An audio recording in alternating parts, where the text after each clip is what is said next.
know, what's interesting about this show is that we really use The Simpsons as a model. We wanted everybody that comes in to have a role and to be funny. And so first we introduced what we called the B-team, characters like Todd, the high-five surgeon, my real-life wife, Krista Miller, who plays Jordan Sullivan, Aloma Wright, who played Nurse Roberts, and Ted, Sam Lloyd, the attorney. Even beyond them, we brought up what we call our third tier of characters, which are people that existed initially because of one joke and have then become part of our world. For example, Dr. Beardface, Dr. Mickhead, Colonel Doctor, and Snoop Dogg in turn. Hey. My bad, Snoop Dogg resident. Randall is sitting here in this interview because the first year we did the show, we asked him to play Death. Cut the clip. I win. We asked him mostly to play Death because he has a deep voice and he's like 7 feet tall, which I think Death should be. But then Randall got the acting bug. I would not do that. He is more often associated with the show when we're out in the world as Leonard, the hook-handed security guard. And because of that one stupid joke, I believe your character now has a love child with the oldest resident. Yes. My character's name is Gloria. I like to think of her as the oldest living intern. You wave too much. You abuse waving. One day I was told that, Leonard and I were going to be doing a kissing scene. My boyfriend is bi-curious and he wants me to pick his lovers. And I said, maybe we should just do a kiss now in the dressing room and then when we get out there, it'll work. And it did. I said, why don't we try something? Why don't you put that hook hand on my breast? But they wouldn't go for it. He thought it was a good idea. I love me some white meat. Last season, I had one day work where Gloria was pregnant with Leonard's twins. I'm gonna have your baby so hard, baby. They want to know how I felt about being pregnant at my age. And I said, fine, what the heck? It's a miracle. There's a writer named Mike Schwartz who actually has the most appearances of any third-tier guy. Who is that? We're writers on the show.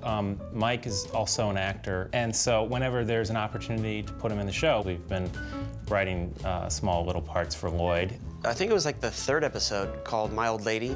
JD gets some news from a patient. I bet a ton of bricks for Dr. Dorian. And it hit him like a ton of bricks.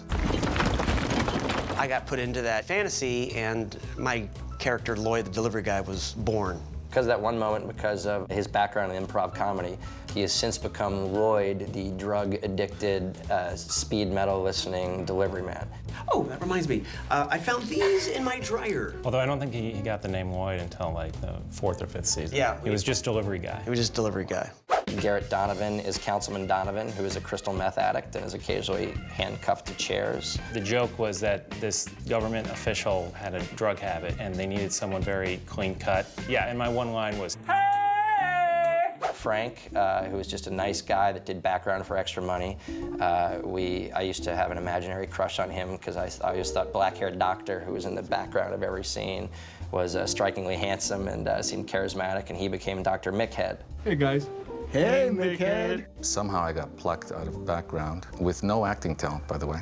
And the rest is history. I became Dr. Mickhead that day. What damn? Just because of one stupid joke of somebody hated their nickname, and we said, you should see what they call Dr. Mickhead. And the other guy's like, what? They call him Dickhead, right? Yeah.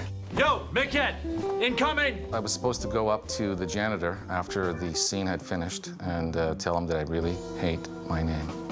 And he told me to go kill myself, and I said, yeah.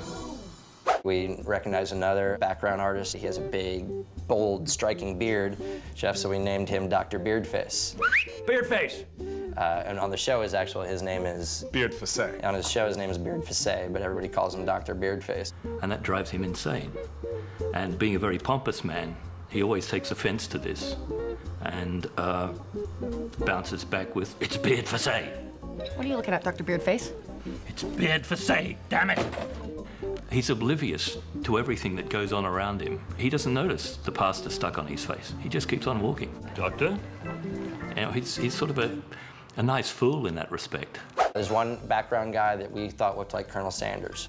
Uncanny. So we called him Colonel Doctor. Thank you, Colonel Doctor. Excuse me? I'm sorry, I don't know your name, and you look like that Kentucky Fried Chicken guy.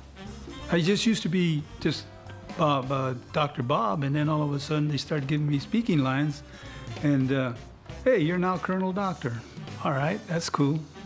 I did Melrose Place for 6 years as a doctor, and I never got a speaking part because I didn't speak up. And then somebody told me, he says, well, why don't you go see Bill?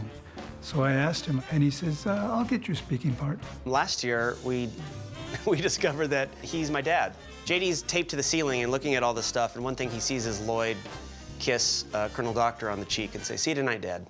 Manly Henry, one of our background guys, is he looks like Snoop Dogg. So he was Snoop Dogg intern, and then last year Snoop Dogg resident, and this year he's Snoop Dogg attendant. I was working in background, and they called me to the set. They said, "Manly, we need you to come to the set." And I thought I was going to do a regular cross or just be in the scene. Zach Braff comes up to me and whispers in my ear, "Listen, Henry, I'm going to hook you up. Okay, what I want you to do is when I say this, Snoop Dogg intern, I want you to say." I looked at him and said, "What?" So we were rolling in the scene. All of a sudden, I said, "Where are my hoes at?" And after the whole set just cracked up. I haven't seen them. And they actually gave my character a name, which is Ronald. Okay, I have a copy for Snoop Dogg resident. I wish just once someone would call me Ronald. And my role is kind of edgy. If you notice some of the lines that I've received were kind of risque. My hoes are gonna love this. Sometimes they call you, Snoop Dogg intern. Hey, Snoop, Manly, Henry. As long as they keep calling, it'll be okay. Where's Rex? He's gone fetal again. Put a blankie on him. I started appearing as Rex in season 5. JD talks about us building homes for the homeless, and we're all, trying to kiss his butt as interns to get on his good side. So we go to this construction site, and as a prank, I spray paint on him, and he cuts my tie off, and in essence cuts my shirt open, and I start bleeding. So that was the first joke that I'd done on Scrubs. Another one was the sideburn shave off in season 6. Excuse me, Dr. Cox. Bill Lawrence has really taken care of a lot of us as far as actors looking for work, so thank you, Bill. I appreciate it.